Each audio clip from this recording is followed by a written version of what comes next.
എണ്ണത്തിൽ കുറവ്, ആയുധത്തിൽ ദൗർബല്യം, പക്ഷെ ചരിത്രം മാറ്റിയ ഒരു യുദ്ധം, അതാണ് ബദർ. ഹിജ്റയുടെ 2-ാം വർഷം മദീനയിൽ ചെറിയൊരു മുസ്ലിം സമൂഹം, മറ്റൊരു വശത്ത് മക്കയിലെ ശക്തമായ ഖുറൈശ് സൈന്യം.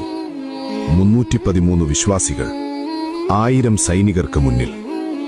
അവർക്ക് കുറഞ്ഞ ആയുധങ്ങൾ, കുറഞ്ഞ കുതിരകൾ, കുറഞ്ഞ സാധനങ്ങൾ, പക്ഷേ ശക്തമായ ഈമാൻ.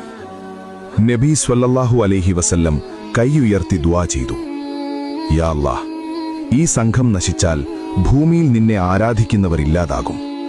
അല്ലാഹു മലക്കുകളെ ഇറക്കി സഹായിച്ചു. വിജയം വിശ്വാസികളുടെ ഭാഗത്തെത്തി. ബദർ ഒരു യുദ്ധമല്ല, അത് ഈമാന്റെ വിജയമാണ്. വിജയം എണ്ണം കൊണ്ടല്ല, വിജയം ആയുധം കൊണ്ടല്ല, വിജയം അല്ലാഹുവിൽ ഭരമേൽപ്പിച്ച ഹൃദയം കൊണ്ടാണ്.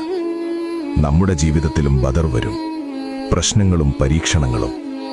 അപ്പോൾ ഓർക്കൂ, ബദറിൽ ജയിച്ചത് 313 പേരല്ല, ജയിച്ചത് അവരുടെ ഈമാനാണ്.